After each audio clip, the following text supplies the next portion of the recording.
Mipango yangu butu sina hali nyang'a. Sitamani yangu hali sina mali na tanga.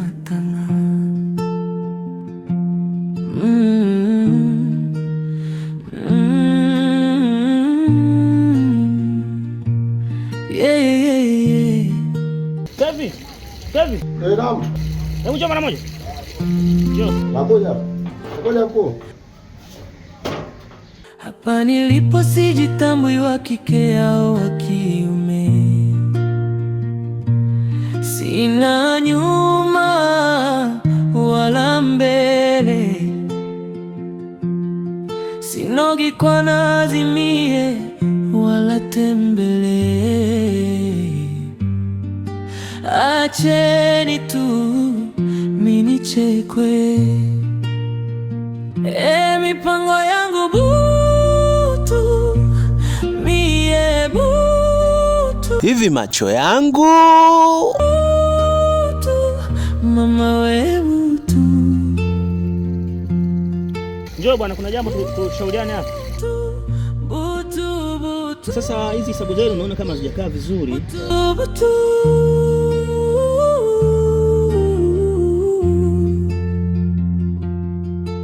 Usiniulize hali, mimi sina hali. Sijui mikeri, niulize kuhusu shari. Naiona njia pori, nahangaika hoi. Tabani dada, natafakari. Cha ajabu nini hapa? Kuna vitu vya kuangalia. Kuna manake mbao zilikuwa 500, bati zilikuwa 90, nondo zilikuwa 110. Sasa sababu zangu kwa bati 500 na hizo hapo ni 90. Kwa hivyo kwa hizi 90, kwa hizi 100 na hizi 110, hii milioni ngapi? Milioni 1.8. Mama we butu. Hey. Haya, tangu lini? Butu. Tangu ya kwanza matatizo.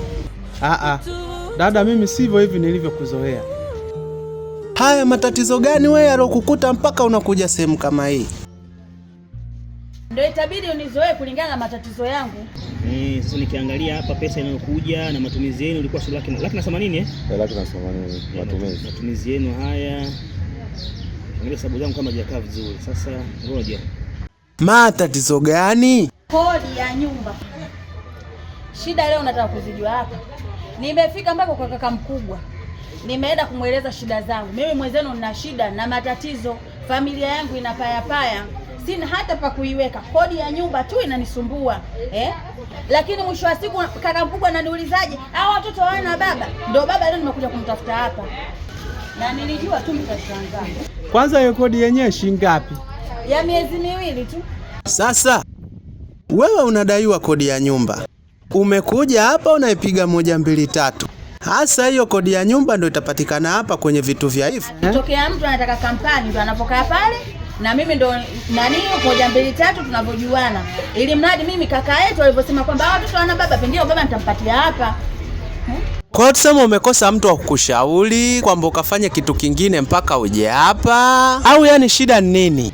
Yaani dada yangu aisee, mimi nimekuvua vyeo. Yaani we tunavyokujua si dada yetu na unavyotukata hivyo vitu na ulivyokuwa mswali hina sana, leo tena unapiga wewe hivyo vitu kweli? Ila nikwambie dada yangu, kwa hilo kwa kweli umebugi.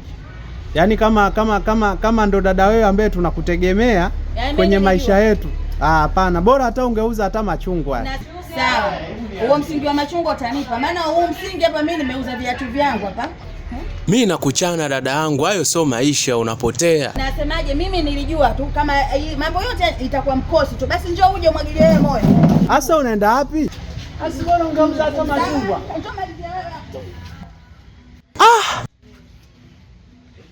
Dada sijui amekuwa amekumbwa na kitu gani, yani maisha gani haya yanayoishi?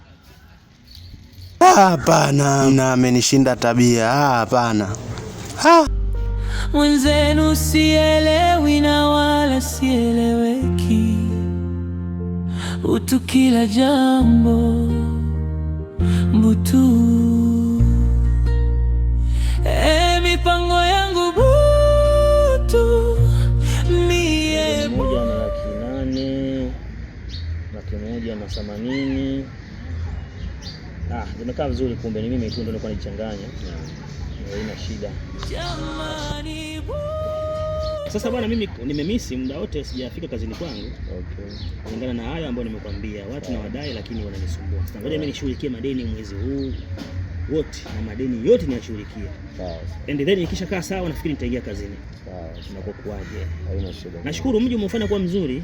Unapendeza. Unapendeza. Wewe bwana. Unaona mazingira. Wewe bwana, wewe mtu sana. Hapa bwana. Mahindi hapo hata kula sasa hivi. Tuna mahindi sasa, mahindi hata mimi nialie huku. Maana sasa weka nyumbani utaambia umetoka nayo wapi? Unajua tuna wake zetu hapa. Basi iko hivyo. Haina shida. Vipi boss? Sawa. Safi, mambo yakoje? Kwema? Kama kawaida. Mambo yakoje bwana? Kaa. Bwana uko vizuri? Niko vizuri. Karibu bwana. Asante bwana. Karibu sana rafiki yangu. Bwana, umetokea wapi? Wewe acha, tunakwambia nimepata tabu. Nilikuwa nasikia tu mji sana. Nipo. Wewe umejuaje kanipo huko bwana? Wewe mtundu wewe. Sisi tunajua wazee wa Mingo. Wewe bwana, wewe mkorofi sana. Mimi ndo mchokonozi. Wewe mchokonozi kweli. Maana nimekuja kujifungia huku, niko chimbo. Nimekunywa mpaka nimejua machimbo. Na kushangaa tu ghafla bwana. Nyumba yako ya kule nimekukosa. Nimeenda kumuulizia kuna jamaa yako fulani hivi bodaboda, nimekukosa. Nikaona bora nije huku. Bwana karibu sana, mimi niko hapa.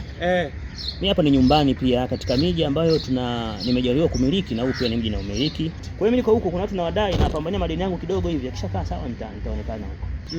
Lakini huu ni siri sana, hata shemeji yako hajui, hakuna yeyote anayejua. Niko na bwana mkubwa hapa kama unavyomuona hapa, yeye ndio anayetunza mazingira yote unayoona hapa. Sawa. Kwa hiyo hongera nyingi sana kwake, kama unavyoona bwana kilimo na mahindi na mifugo, yani anapambana. Anaona uwanja wote una mazao mazuri sana. Uwanja na nemo bwana anajua. Lakini bosi ofisini unauliziwa ujue. Tangu umeondoka pale ofisini, yani umekuwa ukiuliziwa mara kwa mara na bosi kubwa. Bwana kweli. Najua unauliziwa yani kama nyama. Kila siku bosi kubwa anakuja, meneja yuko wapi? Meneja yuko wapi? Ila tu tunajaribu kuficha, maana mimi najua pengine wewe mtoto wa sometimes mzee wa Mingo ujue. Mimi nikajua kabisa wewe utakuwa kuna sehemu tayari. Bwana acha mambo yako bwana. Mimi sina kujua. Bwana hapana, mimi bwana niko huku, kuna mambo kidogo yananisumbua. Lakini kubwa mno bwana, mimi kuna watu na wadai. Mimi kuna nyumba yangu ipo katikati hapo.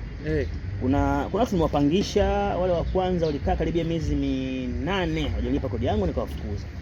Nikapata mpangaji mwingine amekaa pale, sasa anamdai karibia hii miezi 3 hawajalipa pesa yangu. Sasa nikasema ngoja nikadai pesa yangu, lakini kinachoonekana ni kama vile wamekimbia, wapo kama vile sehemu wanajua mimi niko pale, wao wamekaa mbali kama vile wananikagua. Kwa hiyo nimeamua kumsimamia, kumkazia nipe pesa zangu. Lakini sasa ni kama wamenikomoa na mimi nawakomoa sasa. Ni kama wananivizia ili mimi nitoke, wao waje walale asubuhi wakimbie. Sasa mimi nalala pale naamka pale. Hivi hapa nimekuja, ikifika saa ngapi? Saa 2 nasogea pale na mimi nalala pale mlangoni. Mpaka nipate pesa yangu. Siwezi kuvumilia ujinga na mimi. Ila bwana, tuachane na yote. Lakini nitakuja. Lipi kubwa bwana? Bwana kuna dili pale limeingia. Safi. Kuna dili pale. Hayo ndo maneno sasa. Kuna dili pale limeingia ofisini. Na mimi nikasema kwa vyovyote yani inabidi nikusake. Bwana pale kazini ndio kuna taarifa njema. Safi sana. Kuna taarifa njema. Pale kuna biashara, kuna mfanyabiashara pale, kuna kazi, yani tuseme kuna kazi. Kwa pale kuna mfanyabiashara ameshashusha mzigo bandarini. Kwa bosi pale anahitaji mzigo wake uende Namibia. Kwa hiyo kama mzigo unasafirishwa unaenda Namibia, kwa hiyo unalazimika sasa uwepo pale ofisini kwa ajili ya kusimamia hiyo. Kwa hiyo sijaelewa sasa wewe mwenyewe mipango yako imekaaje? Sawa, nakuelewa. Hebu kesho nitakuja asubuhi, nitakutana na bwana Kevi, ila huyu bwana nitamwacha pale, mimi nitatoka.